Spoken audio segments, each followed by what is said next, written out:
C'était venu comment cette idée du plein air? C'était contraint? C'était un objectif, une volonté? Non, le plein air, déjà, chez nous, c'est dans les gènes. Je veux dire, on vient d'un département, d'une région où nos vaches, elles ont toujours été dehors.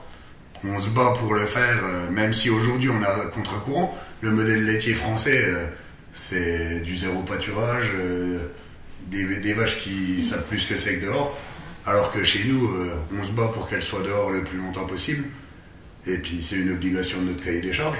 Donc on ne le vit pas comme une contrainte. Après, forcément, quand on a parlé d'élevage porcin sur la ferme, pour nous c'était une évidence que nos porcs seraient dehors. Parce que pour leur bien-être animal, et puis des animaux qui vont bien, c'est un éleveur qui va bien. Et puis chez toi, Isa, le plein air, c'est quoi? Nous, on a 120 poules, on pourrait aller jusqu'à 249. Mais du coup, au-delà, on a des normes qui nous sont imposées, telles qu'une calibreuse, un centre d'emballage, et du coup, c'est pas du tout cohérent par rapport à notre petite production. C'est des trop grosses normes, c'est démesuré. Économiquement, il n'y a plus aucune finalité à les avoir pour 250 euros. Voilà, il faudrait aller jusqu'à 1000 poules pour que du coup, tous ces investissements soient à peu près rentables ou puissent être amortis. Après, je vois que la filière volaille a quand même déjà bien travaillé parce que vous avez des seuils. Si je compare à la filière porcine, depuis le premier porc, les normes sont les mêmes. Qu'on en ait 1 ou qu'on en ait 12 000 sur l'exploitation, on a les mêmes normes. C'est toujours compliqué, ces normes qui s'ajoutent.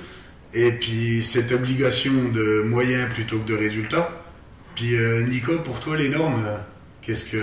Chez nous, moi je suis producteur laitier, je suis en comté, mais sur les AOP, on le voit bien, cette accumulation de normes, de contrôles, d'analyses qui sont extrêmement récurrentes depuis le producteur jusqu'au fromage fini.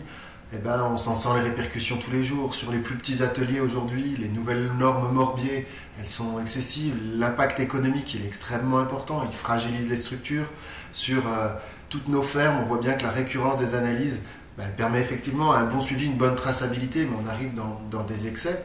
Et puis après, si on regarde un petit peu les échelles qui peuvent être en place sur les élevages laitiers, entre un producteur fermier de chèvres qui va transformer 50 chèvres chez lui, il va être soumis à une liste de normes qui sont les mêmes que nous sur une coopérative à 5-7 millions de litres de lait, qui nous-mêmes sommes soumis aux mêmes normes que des industriels à 150 millions de litres de lait.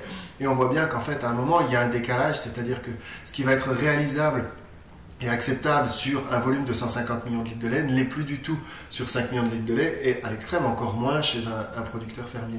Et cette échelle de normes qui s'empile, c'est compliqué. On voit bien qu'aujourd'hui dans le monde agricole, un des plus gros problèmes qu'on peut avoir dans le maintien du monde fermier et du monde paysan sur des structures de taille moyenne humaine, c'est l'accumulation des normes qui sont un vrai enjeu et un vrai risque pour nos structures et nos entreprises.